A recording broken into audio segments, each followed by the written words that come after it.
Hey guys, welcome to the Terraform for Beginners series. In today's video, we will be diving into conditional expressions. The term conditional expression itself gives you an idea that it involves making decisions based on certain conditions. But let's break it down in a simpler way. Imagine we have a development environment where we create AWS instances for development purposes. And these instances have specific sets of configurations. On the other hand, we have our production environment where we create AWS instances for production purposes, and they also have their own sets of configurations. Now, here is the scenario. We ask the user if they want to work in the development environment, and if the answer is yes, then we create a development environment for them. In other words, we create instances specially made for development purposes. And if they say no and want to work in the production environment, in such a case, we deploy the production environment. This means we create AWS instances designed for production purposes, which are typically of a large instance type. So what Terraform will provision here, whether it's the development environment or the production environment, it entirely depends on the user's input. It's based on their condition. If they say yes, they want the development environment, and Terraform will create the development environment for them. And if they say no, they prefer the production environment, so Terraform will analyze their input and deploy the production environment, which consists of instances suitable for production workloads.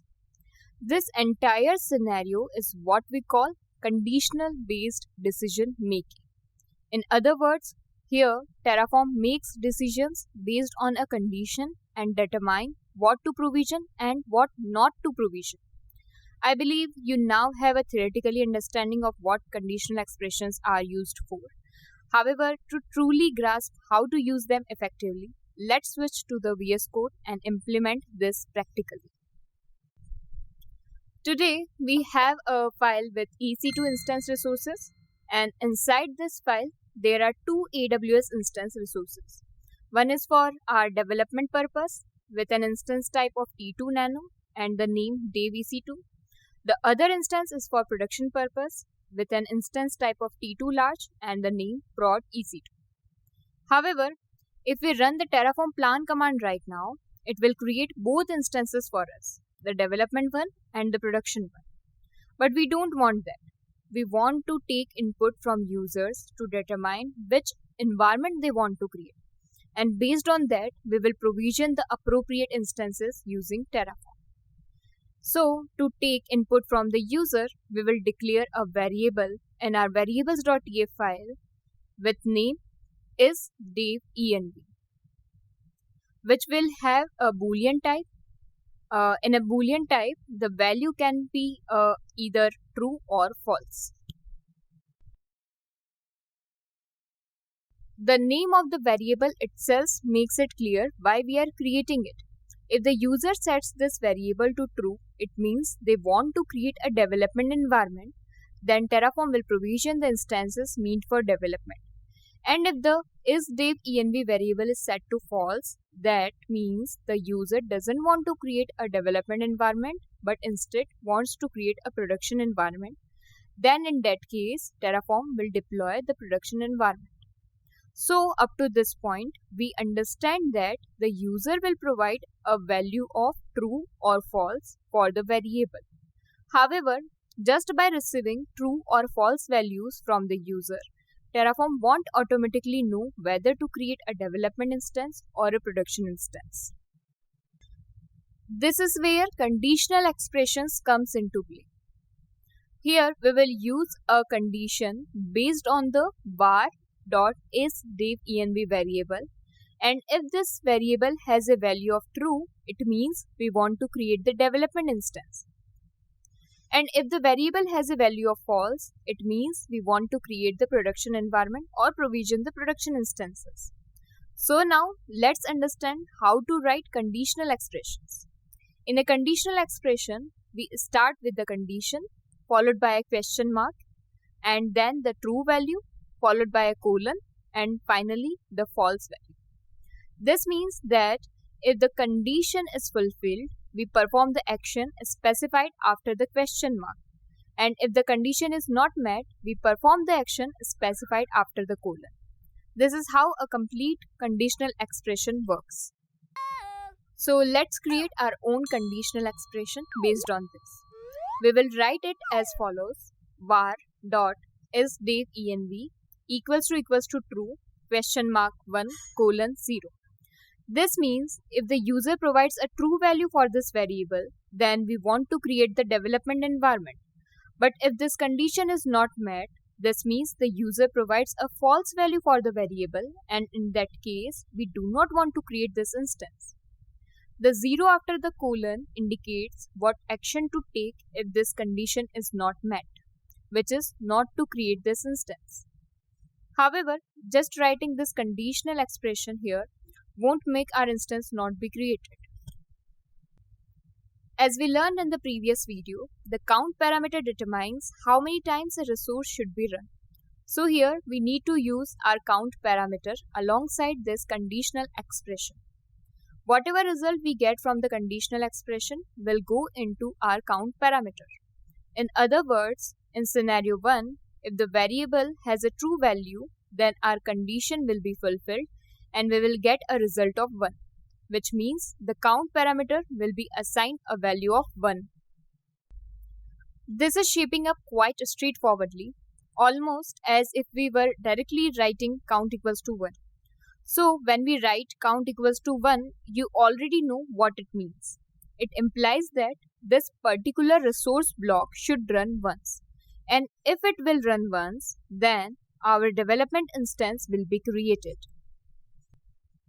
In scenario number 2, if this condition is not met, this means the false value will result from the conditional expression, which is 0, and our result will be count equals to 0. This means this resource should run 0 times, which simply means to not running at all. And if it doesn't run, our development instance won't be created. So in this way, by using count and conditional expressions together, we can impose a condition on whether a resource should be created or not. Now let's apply the same condition inside our production resource block. Here we will write the same thing: var dot is devenv equals to false question mark 1 colon 0.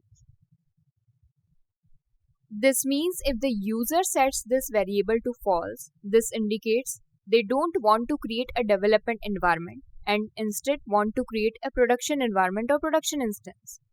And if this condition is not met, we are providing 0, which means we don't want this production instance to be created, which is what we desire. Similarly, whatever result we get from this conditional expression will be used to set our count parameter.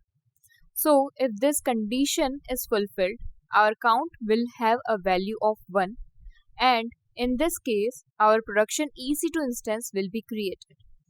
And if the count value is 0, meaning the condition is not met, then our production EC2 instance won't be created, which is what we want.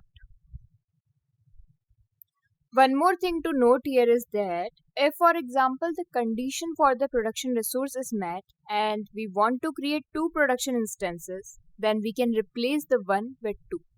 So when the condition is met, the result will be 2. And this 2 will go into our count parameter, and this indicates that we want to create 2 production instances. So this will look something like count equals to 2. And if count equals to 2, you must have understood that this resource will run twice, meaning Terraform will create 2 production EC2 instances. In this way, by using count and conditional expressions according to your requirements, you can control which resources to create and how many times to run a resource. Now let's save this file and run the Terraform plan command. As soon as we run the Terraform plan command, it will prompt us for the variable's value. In this case, for the first scenario, we provide the value true, and it indicates that we want to create the development environment. Then, when you run the Terraform plan command, you will see in the output that Terraform is creating an EC2 instance for us with the name Dev EC2 and the instance type of T2 Nano. This is exactly what we wanted, and Terraform is working as expected, just as we desired. Let's run the Terraform plan command once again, but this time we will provide the value false. As soon as we provide the false value, you will see that the Terraform plan output now creates two instances for us. Both of these instances are for our production environment. Their names are prod EC2 and their instance type is T2 large. So this condition is working perfectly for our production AWS instance resources as well.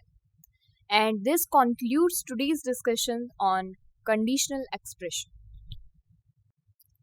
I have prepared shorthand notes for the entire topic so that you can easily recap it whenever you want. Similarly, I have created notes for all the other Terraform topics we have covered. You can download all these notes by joining our Pro Elite membership plan at DevOps Pro channel. The code used in today's video will be available in our GitHub folder. You can find the link to it in the video description as well. If you have any doubts or questions about understanding this concept, please feel free to write them in the comment section. If you found the video informative, please like it and share it with as many people as possible who want to understand and learn Terraform in an easy way. With that, we conclude today's video right here, and we will see you in the next video with more fantastic topics. Thank you.